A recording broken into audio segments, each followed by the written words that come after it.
My biggest problem as a promoter would have been artists being unreliable. You know, some artists, you don't know them, they don't want to know about you, they're not really showing willing, so they won't show up or they'll cancel on you last second. What you need to do is you need to get your little group, you need to get your little space of people you can rely on.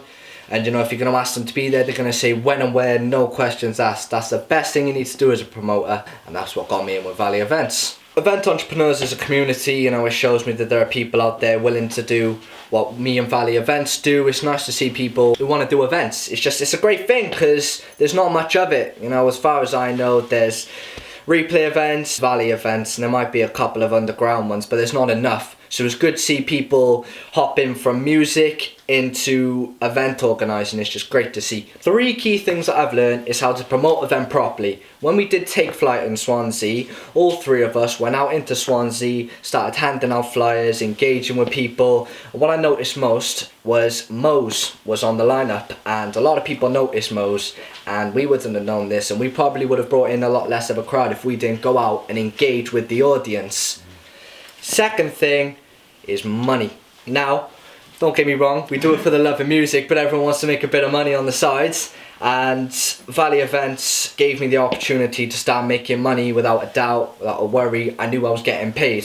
Third key thing I learned is how to communicate. Obviously, I pull up tracksuits, rings, looking like an absolute dealer. Lanks and Lewis from Valley Events, they'd come through, they'd have their suits on, they'd look really nice, they'd look more approachable, look more friendly, and I noticed they were getting a lot more people coming up to them than me when we were handing out flyers. So you've got to look presentable, you've got to have the right vocabulary, otherwise people ain't going to want to do nothing with you.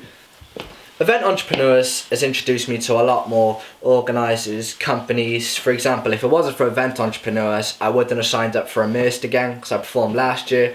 It was an amazing experience being performed in the same venue as artists like Potter Paper, D12, all of them lot. And also, you know, Anthem, I did my first show with Anthem because of Event Entrepreneurs. So, you know, it's not all just about the events, it's also about meeting companies, getting more opportunities for yourself to progress as an artist as well as an event organiser. My biggest takeaway is never to be disappointed about what happens at one of your events. And if it's a bad event, if you don't get a turnout, take it as a learning lesson. That's what happened. Right before I did Take Flight, I had an absolute flop of an event. The only people who showed up were the artists. And Valley Event taught me what I needed was to just take it as a lesson and come back even harder for the second show. Holy shit! They walked out of Saks, put 2,000. My real life result from working with Valley Events is having a successful event, expanding my network, being able to make money properly, being able to engage, be more on point with my events, and being more organised as a company in general. So if it wasn't for Valley Events, most of you wouldn't know replay events. So like Lewis said, replay, get to know Carmarthen's finest. If I had to say one thing to people who haven't joined, you must not like money. I'll be honest, because if you want to join, you're going to get paid, you're going to meet artists, you're not in it to go places, so